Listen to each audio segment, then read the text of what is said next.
నమస్తే శ్రీ మాత్రే నమః శ్రీ కృష్ణాయ నమః. భక్తి టీవీ ప్రేక్షకులకు స్వాగతం సుస్వాగతం. అయితే మనకి ముందుగా మీకు దసరా నవరాత్రుల యొక్క శుభాకాంక్షలు. అయితే మనకి ఖగోళ శాస్త్రంలో ఎప్పటికప్పుడు మనం యోగాల గురించే కదా చెప్పుకుంటూ ఉంటాము. ఖగోళ శాస్త్రంలో వేద శాస్త్ర ప్రకారము అంటే వేద జ్యోతిష శాస్త్ర ప్రకారం మనకి ప్రతి నెలలోనూ మనకి గ్రహాలు సంయోగం చెందడము, ఒక దగ్గర నుంచి ఇంకో దగ్గరికి వెళ్ళడము, ఆ కోణాల యొక్క తేడాలతో అంటే సంచరించే కోణాలు ఆ డిగ్రీల యొక్క తేడాలతో మనకి ఒక్కొక్కసారి ఒక్కొక్క యోగాలు కనబడుతూ ఉంటాయి.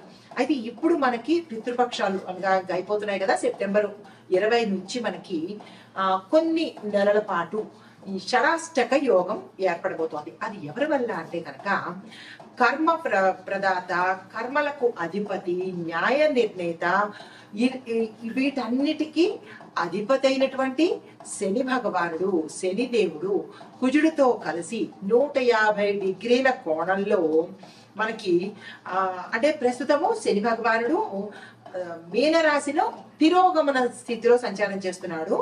ఈ కుజుడు తులారాశిలో సంచారం చేస్తున్నప్పుడు మనకి 150 డిగ్రీల దూరంలో మనకి ఈ యొక్క యోగం అనేది ఏర్పడుతోంది. అయితే మనకి ఈ యోగం ఏర్పడడం వల్ల ఎవరెవరికి శుభాలు జరుగుతాయి, ఎవరెవరికి ఎలాంటి ఫలితాలు ఇవ్వబోతున్నారు, మరీ ముఖ్యంగా ఏ రంగంలో ఉన్న వాళ్ళకి ఇది అత్యంత శుభప్రదమైన యోగప్రదమైనటువంటి బంగారు సమయం అని చెప్పచ్చు. అది ఎవరిది అంటే కనుక ఉద్యోగస్తులకు కెరియర్ పరంగా చాలా విశేషంగా ఉండబోతోంది. తర్వాత వ్యాపారస్తులకు విశేషమైన లాభాలకు గాని, విస్తరణకు గాని, పెట్టుబడులకు గాని అంటే అన్ని రకాలుగా లాభాలు తెచ్చిపెట్టేందుకు ఈ కొద్దిపాటి సమయము చాలా చక్కగా ఉపయోగపడుతోంది ఈ షడాష్టక యోగంలో. అయితే రాజకీయ నాయకులు చూసినట్టయితే కనుక ఏ రాశిలో ఉన్నవారైనా సరే వీళ్లకు ఈ సమయము అదృష్ట సమయం అని చెప్పచ్చు.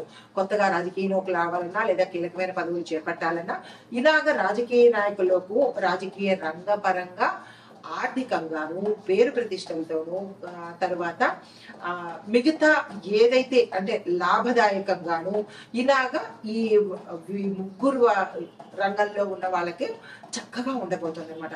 అయితే మిగతా రంగాల్లో ఉన్న వాళ్ళకి పనిచేయదా, వాళ్ళకి లాభాలు లేదా అంటే కనుక ప్రత్యేకంగా ఈ ముగ్గురికి విశేషమైన ఫలితాలు ఉంటాయి.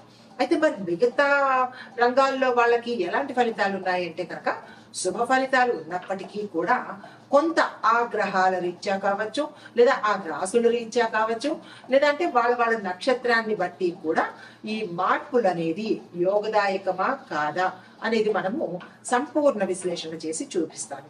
అయితే ఇక్కడ మీకు ఈ 12 రాశుల్లో ఉండే వాళ్ళకు విద్య, ఉద్యోగము, ఐటీ, వ్యాపారము, రాజకీయము, కుటుంబము, ఆరోగ్యము ఇలా ప్రతి ఒక్క అంశంలోనూ మీకు సవివరంగా ఈ షడాష్టక యోగంలో ఎలా ఉండబోతోంది, ఆ గ్రహాలు ఎలాంటి ఫలితాలు ఇస్తున్నాయి, ఇండివిజువల్ గా ఒక్కొక్క గ్రహము ఎలాంటి ఫలితాలు మీకు ఇవ్వబోతోంది, ఆ గ్రహంతో పాటుగా మీ యొక్క నక్షత్రానికి గాని మీ యొక్క రాశికి గాని ఎట్లాంటి ఫలితాలు మీరు తీసుకోబోతున్నారు అనేవన్నీ మీకు సవివరంగా తెలియజేస్తాను.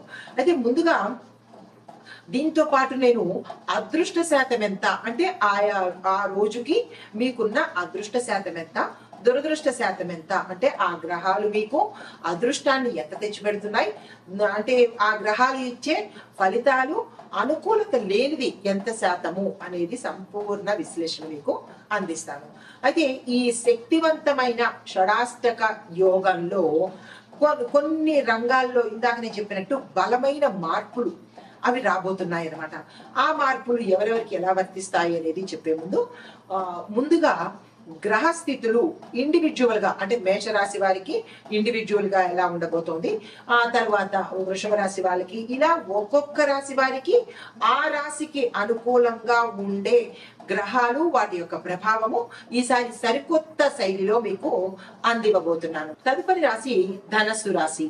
ఈ రాశి వారికి ఈ శని కూజ షడాష్టక యోగంలో గ్రహస్థితులు ఎలా ఉన్నాయి, ఆ గ్రహాలు ఇచ్చే ఫలితాలు ఎలా ఉన్నాయి అనే అంశంలో ముందుగా గ్రహస్థితులు చూసినట్టయితే కనుక శని భగవానుడు 4వ స్థానంలో అనగా 4వ స్థానం అంటే గృహము, ఆస్తి, వాహనము ఈ యోగాలు కలిగించే స్థానంలో సంచారం చేస్తున్నాడు. కుజుడు 11వ స్థానంలో లాభస్థానంలో సంచారం చేస్తున్నాడు. అయితే గురుడు 6వ స్థానంలో అనగా శత్రువులు, రుణము ఈ ఇద్దరు నివారణ కానీ పెరగడం కానీ అంటే ఆ శత్రు స్థానంలోనూ రుణ స్థానంలోనూ సంచారం చేస్తున్నారు. ఈ సంచార ఫలితాలు ఒక్కొక్క రంగానికి ఎలా ఉండబోతున్నాయి అంటే కనుక ముందుగా విద్యార్థులు చూసుకున్నట్టయితే కనుక ఉన్నత విద్య కోసము ఎవరైతే ప్రయత్నం చేస్తున్నారో, స్కాలర్షిప్స్ కోసం ప్రయత్నం చేస్తున్నారో వాళ్ళకి అనుకూలంగా ఉండేందుకు గోచరిస్తోంది. అయితే ఉద్యోగస్తులు చూసుకున్నట్టయితే కనుక ఐటీ, సాఫ్ట్వేర్ రంగాల్లో మంచి లాభాలు వచ్చేటట్టుగా కనబడుతోంది. సీనియర్స్ సపోర్ట్ కూడా మీకు ఎక్కువగా అందుబాటులోకి వస్తుంది. అయితే వ్యాపార పరంగా చూసుకున్నట్టయితే కనుక కొత్త వ్యాపారాలు ప్రారంభించేందుకు ఇది చాలా చక్కని అనువైన సమయము. ఆ దిశగా ప్రయత్నం చేసుకోండి. అయితే వాహనాలు అంటే ఆటోమొబైల్స్ కి సంబంధించిన వ్యాపారాలు చేయడము, స్పేర్ పార్ట్స్ కి సంబంధించిన వ్యాపారాలు చేసే వాళ్ళకి కూడా మంచి లాభాలు వచ్చే అవకాశం కనబడుతోంది. కాంట్రాక్టర్స్ కూడా లాభాలు వచ్చే అవకాశం కనబడుతోంది. అయితే రాజకీయంగా చూసినట్టయితే కనుక గెలుపు మీదే అవుతుంది. కొత్త కొత్త స్థానాలు పొందే అవకాశం కనబడుతోంది. ప్రాంతాలు కూడా మారేందుకు కూడా కొంచెం సూచనప్రాయంగా గోచరిస్తోంది. ఈ విషయంలో మీరు ఏదైనా ప్రణాళికలు వేసుకోవడం కానీ దానికి తగ్గట్టుగా ఏర్పాట్లు చేసుకోవడం కానీ చేసినట్టయితే కొంత మంచి జరిగే అవకాశం కనబడుతోంది. అయితే ఆరోగ్యపరంగా చూసుకున్నట్టయితే కనుక జీర్ణాశయ సంబంధిత సమస్యలు రావడం కానీ చిన్న చిన్న ప్రమాదాలు జరిగే అవకాశాలు ఎక్కువగా గోచరిస్తున్నాయి. ఈ రెండిట్లోనూ జాగ్రత్తలు తీసుకోండి. అంటే జీర్ణాశయ సంబంధించిన సమస్యలు వస్తాయి, ప్రమాదాలు కూడా ప్రయాణాల్లో కావచ్చు, ఇంట్లో కావచ్చు, బళ్ళ మీద కావచ్చు, ఏదైనా సరే ప్రమాదాలు జరిగే అవకాశాలు కనబడుతున్నాయి. ఈ విషయంలో జాగ్రత్తలు తీసుకోండి. తర్వాత కుటుంబ పరంగా చూసుకున్నట్టయితే కనుక కొత్త ఇల్లు కొనుగోలు చేయడం కానీ లేదంటే దానికి సంబంధించిన అగ్రిమెంట్లు చేసుకోవడం కానీ లేదంటే మాటలు మాట్లాడుకోవడం అంటే ఇలా కొనుక్కుందాము అని థాట్స్ రావడము, వెళ్ళి ఆ కొనుక్కునే వాళ్ళ దగ్గర మాట్లాడుకోవడము, ఇలాంటివేవో దానికి సంబంధించినటువంటి అంశాలు జరిగే అవకాశం కనబడుతోంది. ఇల్లుతో పాటు వాహనము, తర్వాత గృహంలో శుభకార్యాలు ఇవి గోచరిస్తున్నాయి. అయితే మీకు అదృష్ట దురదృష్ట శాతాలు సానుకూలత ప్రతికూలత శాతాలు 83% సానుకూలత, ప్రతికూలత 17% కనబడుతోంది. కాబట్టి చాలా తక్కువ శాతము మీరు ఏ ప్రయత్నాలు చేసినా సక్సెస్ అయ్యే అవకాశాలు చాలా ఎక్కువ రీతిలో కనబడుతున్నాయి. దానికి సంబంధించినటువంటి ప్రయత్నాలు కానీ ప్రణాళికలు కానీ ఈ సమయంలో వేసుకోండి. దర్శించవలసిన దేవాలయాలు శ్రీ సత్యనారాయణ స్వామి వారి యొక్క దేవాలయము అన్నవరము.